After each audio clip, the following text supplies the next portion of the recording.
saya berharap kita banyak dialog ya. A'udzubillahi minasyaitonirrajim. Bismillahirrahmanirrahim. Wa ma umiru illa liya'budullaha mukhlishina lahuddin.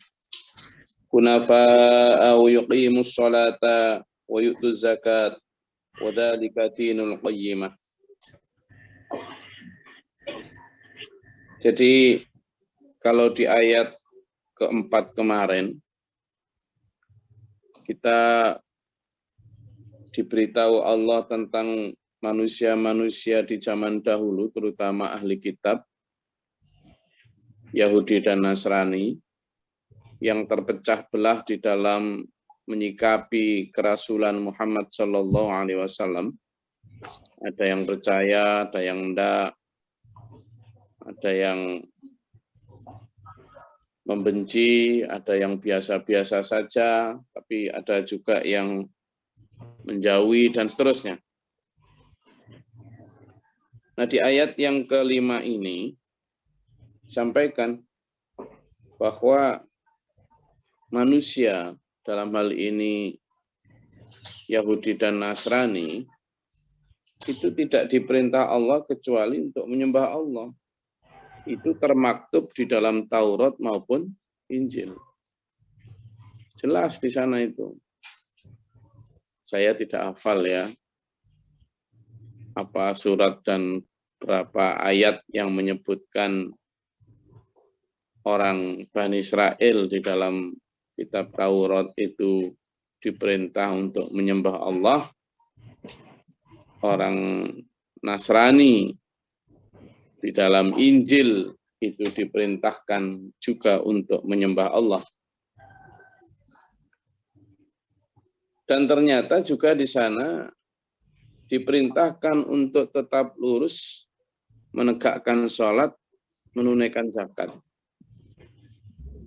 Ternyata di dalam Taurat maupun Injil juga ada perintah untuk sholat, perintah untuk zakat. Wallahu a'lam, bentuk sholatnya seperti apa,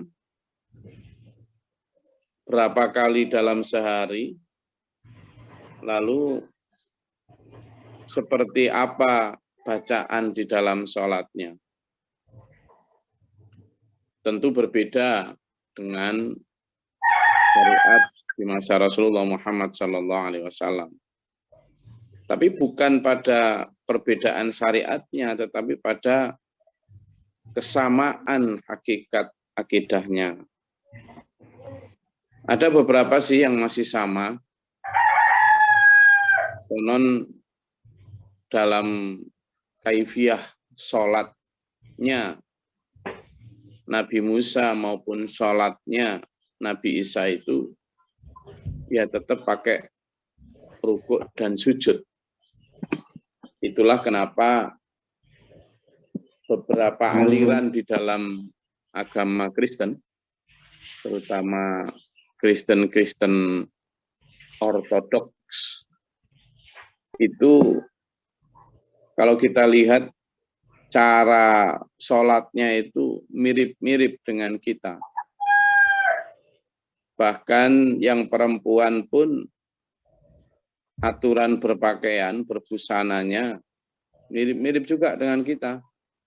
Para biarawati gereja-gereja ortodoks itu jilbab lebih tertutup bahkan daripada jilbab muslim sekarang. Sekarang kan jilbab muslim kan sudah dimodif ya. Dimodif agar tampil elegan, tampil menarik. Bahkan naudzubillah min dzalik, ada yang jilbaban tapi bagaimana agar tampil seksi. Bagaimana agar tampil menarik perhatian. Karena jilbab dianggap sebagai fashion. Padahal harusnya jilbab itu sebagai alat untuk menutup aurat. Gitu ya. Di dalam ayat ini kita juga bisa mengembangkan bahwa sesungguhnya Allah itu tidak memerintahkan manusia ke bumi ini kecuali untuk menyembah Allah. Kecuali untuk menyembah Allah. Tidak hanya Nasrani dan Yahudi. Tidak hanya Nasrani dan Yahudi. Kepentingan kita di dunia ini hanya untuk menyembah Allah. Hanya untuk menyembah Allah. Liya'budullah. Selain di ayat ini ya, di surat ini, dalam banyak ayat Allah juga menegaskan dengan tegas bahwa tidaklah aku ciptakan manusia dan jin kecuali untuk menyembah Allah. A'udzubillahi minasyaitonirrajim. Wa ma khalaqtul jinna wal insa illa liya'budun. Dan tidaklah aku menciptakan manusia dan jin, ya, wa ma khalaqtul jinna wal insa illa liya'budun. Jadi tidaklah aku ciptakan manusia dan jin itu kecuali untuk menyembah Allah, menyembahku, kata Allah. Coba dibuka itu dalam surat Az-Zariyat ayat 56. Monggo dibuka bersama-sama. Kalimatnya diawali dengan huruf yang sama, wama, dan tidaklah. Khalaqtu, aku menciptakan.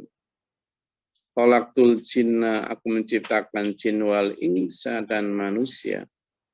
Illa, kecuali liya'buduni, menyembahku, kata Allah. Sudah ketemu? Jadi surat Az-Zariyat ayat 56 itu jelas. Monggo dibaca. Ayo, monggo. Siapa yang mau baca? Bisa yang bersama Arabiahnya atau Indonesianya saja, silakan. Biar bukan hanya saya yang baca, tapi gantian dengan para jamaah juga. Yang belum pernah baca, silakan. Surat Az-Zariyat ayat 56. Monggo, yang tadi belum baca, silakan. Izin Gus. Menteri siapa nih? Ada dari tadi Pario atau siapa tadi? A'udzubillahi minasyaitonirrajim. Bismillahirrahmanirrahim. Aku tidak menciptakan jin dan manusia melainkan agar mereka beribadah kepadaku. Shadaqallahul adzim. Nah, di dalam ayat tersebut jelas sekali bahwa aku tidak menciptakan manusia dan jin itu kecuali, kalau begitu kan memang tujuan penciptaan makhluk ini ya untuk menyembah, untuk beribadah, gitu loh. Nah, manusia ini kadang keliru di dalam memahami tujuan hidupnya. Lah kok terus fokus hanya untuk apa coba? Hanya untuk apa? Ayo dulur. Hanya untuk apa? Kita ini loh. Kalau kalimatnya di situ kan begini, illa dan tidaklah, illa dan tidaklah kecuali. Berarti kan tujuan utama itu, main goal, main purposes dari Allah menciptakan makhluk ternyata adalah untuk apa? Beribadah. Beribadah. Logo saya bekerja cari nafkah kan ya beribadah. Ya, sepakat. Tapi beribadah atau bekerja seperti apa yang masuk kategori beribadah? Hati-hati. Karena tidak semua bekerja mencari nafkah itu tergolong beribadah. bekerja mencari nafkah yang tergolong beribadah adalah satu, yang pekerjaannya itu halalan thayyibah. Satu. Kriterianya nih. Yang kedua, yang tujuan mencari nafkah adalah agar tetap bisa menetapi syariat Allah, artinya melaksanakan perintahnya dan meninggalkan larangannya. Artinya apa? Ketika bekerja itu selalu mengutamakan bagaimana agar pekerjaannya tidak mengganggu sholatnya, tidak mengganggu puasanya, tidak mengganggu ibadah-ibadah yang lain. Karena tujuan utamanya adalah ibadah tadi. Jadi kalau misalnya pekerjaannya itu malah membuat sholatnya kocar-kacir, malah membuat puasanya tidak rutin, ya berarti bukan masuk kategori ibadah. Itulah. Maka menentukan jenis pekerjaan juga harus prioritas utamanya, nanti bisa enggak aku melaksanakan sholat 5 waktu dengan rajin. Nanti terhalang enggak aku ketika puasa minimal pas Ramadan. Nanti ketika aku ingin ngaji terhalang enggak? Itu.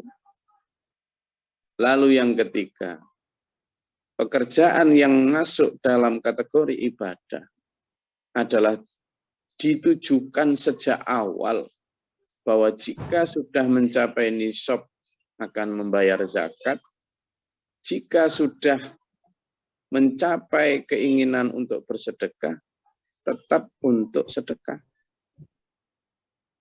Jadi zakat itu jelas, karena memang untuk membersihkan hartanya. Jadi pekerjaannya itu memang tujuan sejak awal itu sudah akan untuk menetapi syariatnya, termasuk di dalam pengelolaan hasil pekerjaan.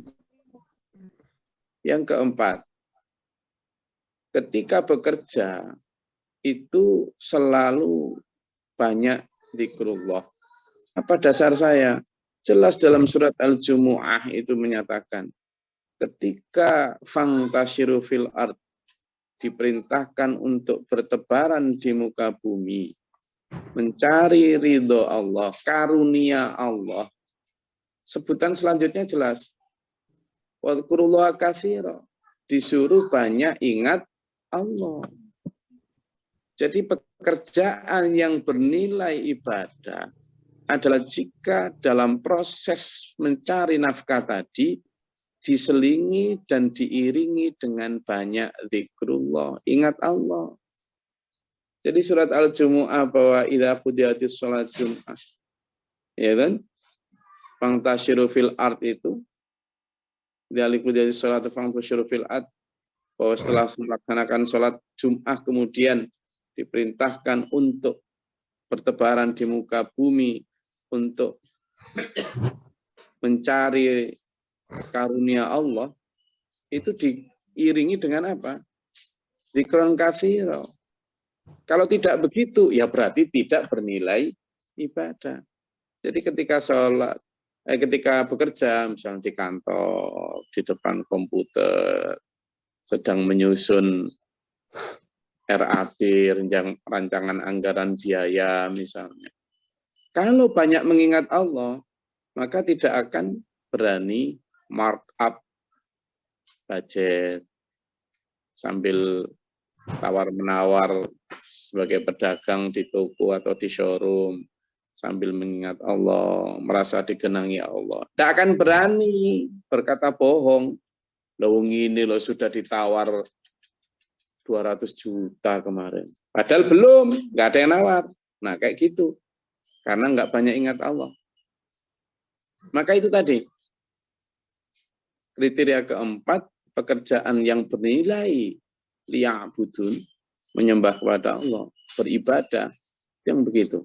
Proses bekerjanya selalu banyak ingat Allah. Yang kelima, kriteria pekerjaan yang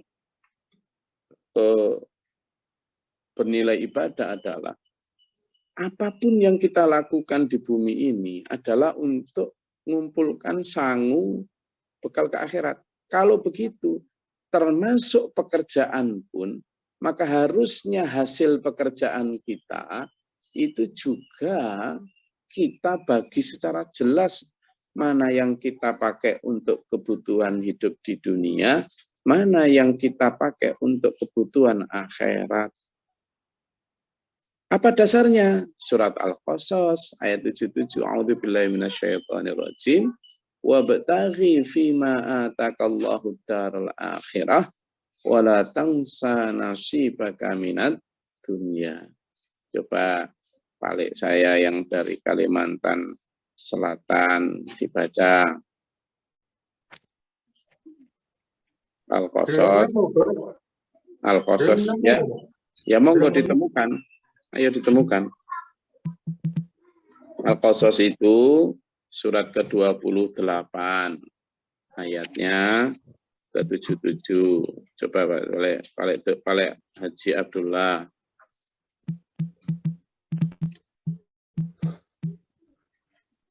Itu kriteria pekerjaan yang nanti akan bernilai ibadah. Saya kalau apal-apal surat itu nggak hafal itu. Ya sudah gampang, 77 surat Al-Qasas ayat 77. Suratnya dilihat di atas tuh nomornya. Nomor surat 28 ayatnya ke-77 di juz ke-20. Di juz ke-20 surat ke-28 ayatnya ke-77.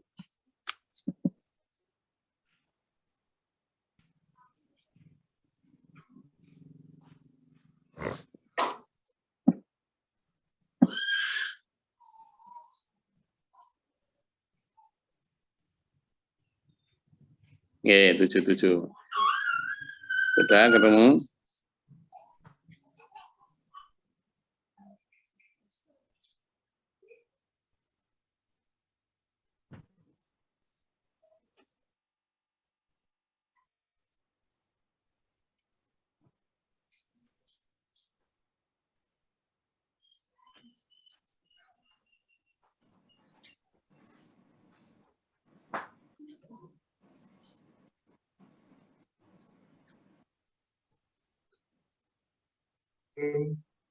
Bismillahirrahmanirrahim.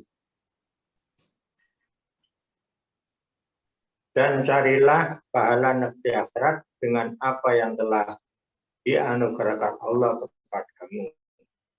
Tetapi janganlah kamu lupakan bagianmu di dunia dan berbuat baiklah kepada orang lain, sebagaimana Allah telah berbuat baik kepadamu. Dan janganlah kamu berbuat kerusakan di bumi. Sungguh Allah tidak menyukai orang yang berbuat kerusakan.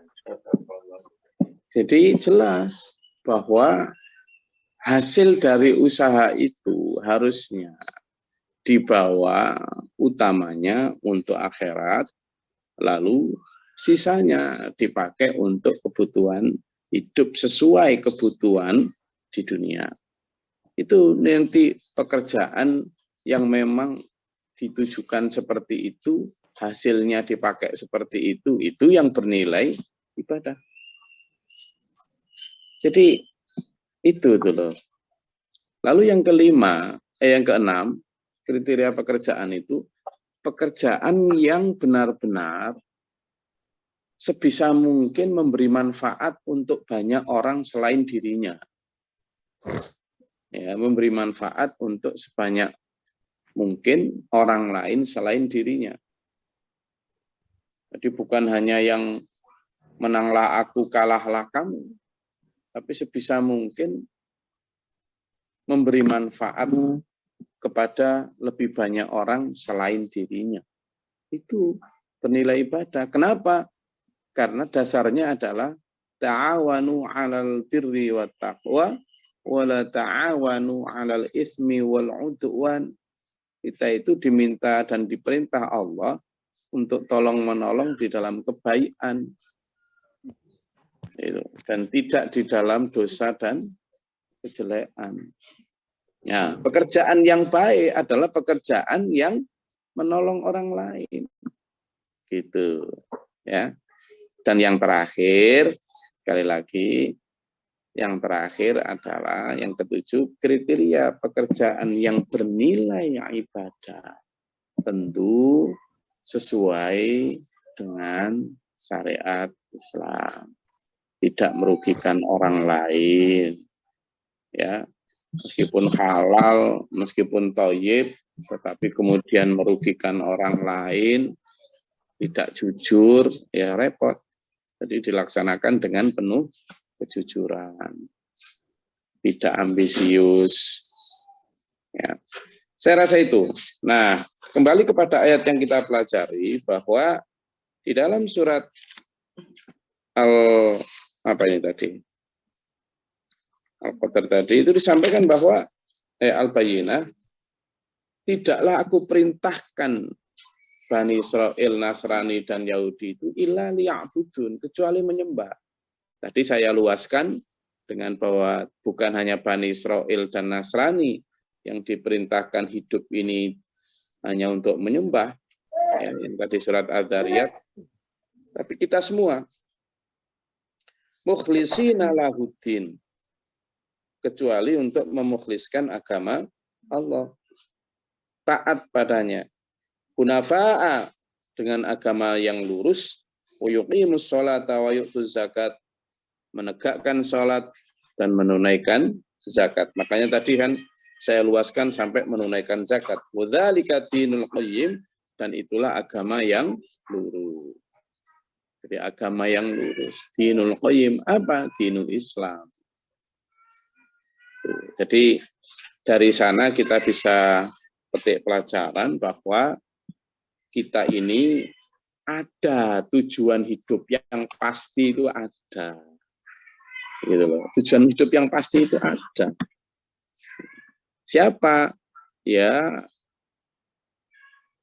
ini kalau kita memahami pemahaman dengan jelas tujuan hidup kita, memang wama umiru illa liya'budullaha mukhlishina lahuddin, itu jelas gitu loh, nerontong gitu arah hidup kita itu.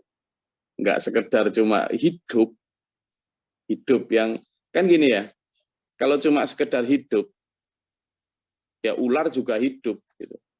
Kalau sekedar bekerja, kera juga bekerja di hutan itu.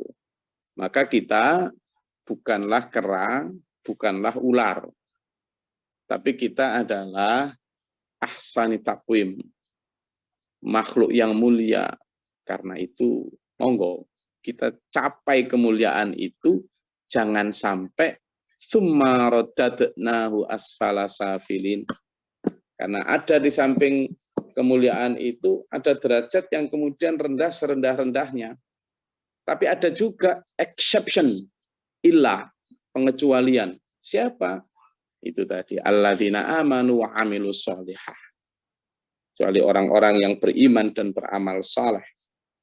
Dan kalau kita luaskan ya tadi itu, kita ketika bekerja ada 7 kriteria tadi, 7 requirement yang memang kita perlukan agar pekerjaan kita bernilai ibadah.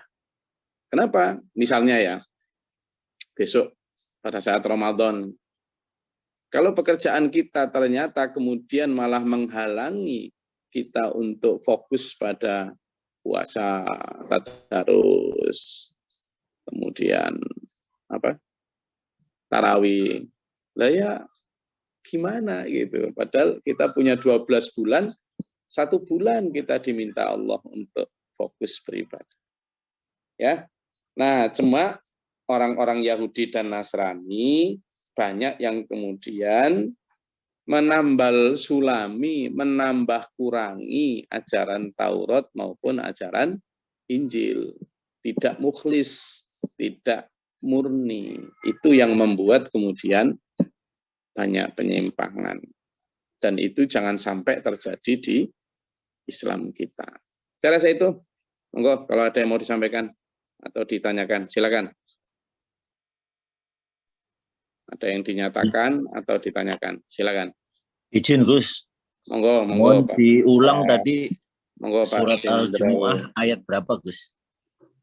Monggo Pak Jenderal Bakhrul. Apa Pak Bakhrul? Tadi saya ketinggalan nyatat. Itu surat Al-Jumu'ah ayat berapa tadi Gus? Oh, yang tentang perintah Pekerjaan. untuk bertebaran di muka bumi. Iya. Oh ya, lihat di surat Al-Jumu'ah ayat 5 dan 6 Pak Bakhrul. Coba lihat. Iya. Ketemu Gus. Kamu ketemu? Coba dibaca Pak Bakhrul. Bentar.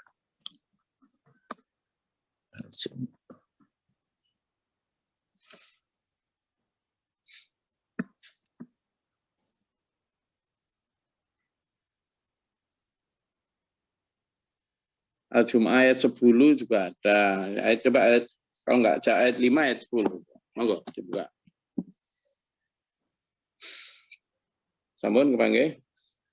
Ayat 10 Pak Jam. Ayat 10. Ayat 10 nggih. Ayat 10. Ayat 10. Ayat 10 nggih. Ayat 10.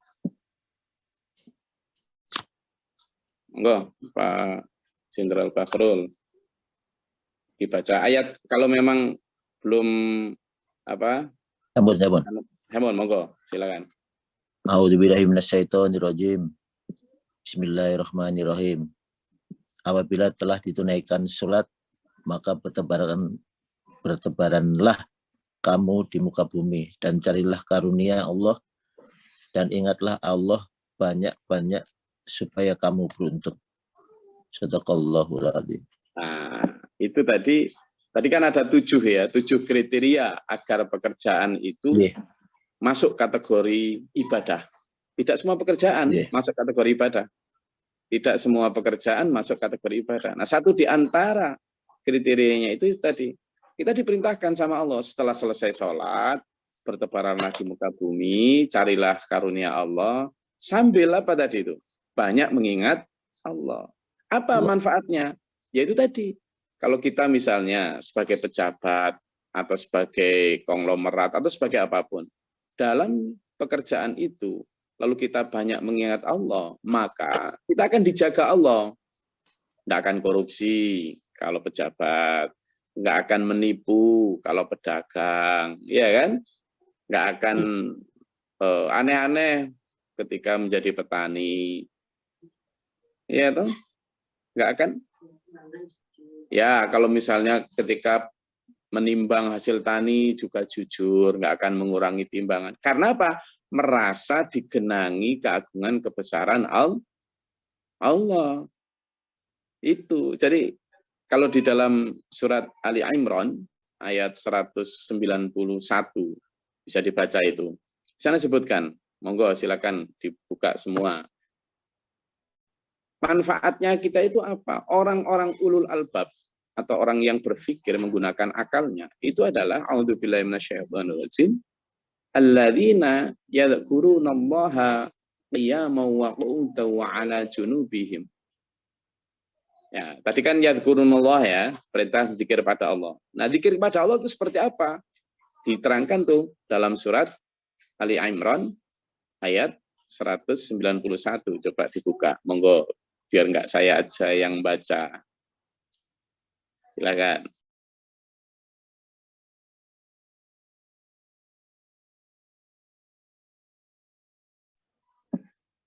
Bisa, siapa yang mau baca silakan. Di Ali Imran ayat 191. Misi izin Gus. Dari mana ini? Kabar Gus, izin. Kalimantan Barat. Silakan.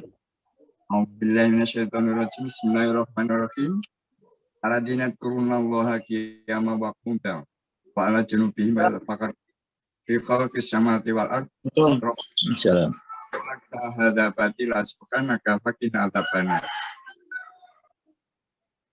Yaitu orang-orang yang mengingat Allah sambil berdiri, duduk, atau dalam keadaan berbaring. Dan mereka memikirkan tentang penciptaan langit dan bumi. Seraya berkata, ya Tuhan kami, tidaklah Engkau menciptakan semua ini sia-sia. Maha suci Engkau, lindungilah kami dan dari api neraka, dari azab api neraka. Shadaqallahul adzim. Terima kasih. Nah, itu. Makanya saya dan sampean ini harus banyak mengingat Allah. Dipakai sholawat pada saat melayani tamu, melayani pembeli, ini sambil banyak subhanallah, subhanallah, subhanallah, subhanallah, alhamdulillah, alhamdulillah, alhamdulillah. Allahumma sholli wa sallim ala sayyidina Muhammad wa ala alihi wasallam. Allahumma sholli ala Muhammad wa sallam. Itu dipakai dengan sholawat, dengan pakai. Jadi itu yang akan menjaga kita, yang akan membuat kita insya Allah selalu dalam koridor kebenaran. Pekerjaan yang dilakukan sambil seperti itu yang masuk kategori tadi dibaca oleh Pak Waluyo dari Kalimantan Barat dan Pak Jenderal Bakhrul dari Surabaya tadi. Oke, ada lagi? Monggo yang mau ditanyakan atau dinyatakan, silakan.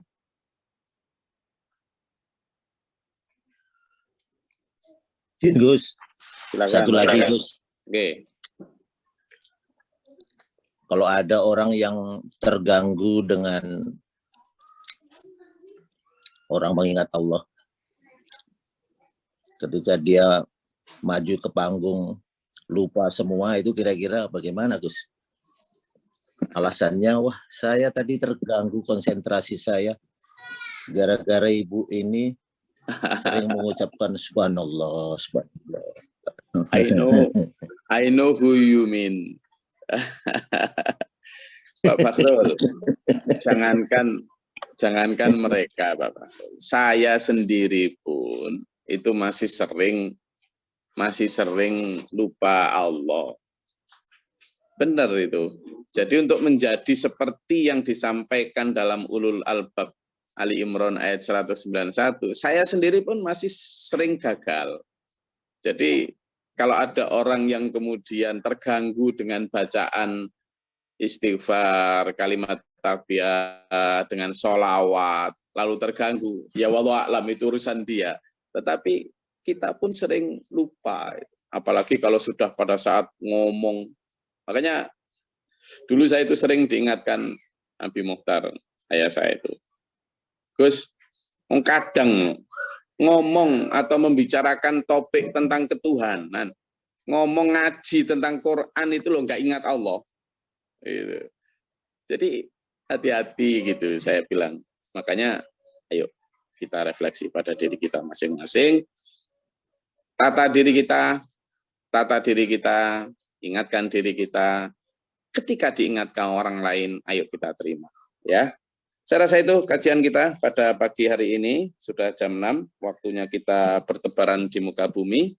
Dan ingat, perintah ayat dalam Al-Quran, kita diperintahkan untuk mencari karunia Allah, bekerja dengan 7 kriteria tadi, agar termasuk kategori pekerjaan yang bernilai ibadah. Saya berdoa semoga dulur-dulur semua dimanapun berada di seluruh pelosok Nusantara diberikan Allah pekerjaan yang halalan thayyibah, yang berkah mardhatillah dan bernilai ibadah, sehingga bisa kita petik nanti di akhirat dalam ridha dan ampunan Allah. Amin. Allahumma shalli wa sallim barik ala sayyidina Muhammadin. Allahumma firil mu'minin wal muslimat al-ahya'i minhum wa astaghfirullahaladzim. Allahumma hdina fi man hadayta wa afina fi man afait wa tawallana fi man tawallait wa barik lana fi ma atait wa qina syarra ma qadait fa innaka taqdi wa la yuqda alaika. Astaghfiruka wa atubu ilaika wa assalam. Allahumma da'ana al-bala wal waba wa al-hasdin min al-jinni wa syaitan jam kufar. Rabbana najina wal inna wasabina min qawmin zalimin. Rabbana la taj'alna fi qawmin zalimin. Allahumma rfa' darajatana fi dunya wal akhirah. Husnul khatimah. Rabbana amanna faktubna ma'a syahidin. Rabbana la tuzigh qulubana ba'da idh hadaytana wa hab lana min ladunka rahmah innaka antal wahhab. Rabbana innana sami'na munadiyan yunadi lil imani an aminu bi rabbikum fa amanna. Rabbana faghfir lana dhunubana wa kaffir 'anna sayyi'atina wa tawaffana ma'al abrar. Rabbana waj'alna muslimin laka wa min dhurriyyatina ummatan muslimatan lak. وارنا مناسكنا وتب علينا انك انت التواب الرحيم ربنا اتنا في الدنيا حسنه وفي الاخره حسنه وقنا عذاب النار ربنا تقبل الدعاء سبحان ربك رب العزه عما يصفون وسلام على المرسلين الحمد لله رب العالمين. الفاتحه.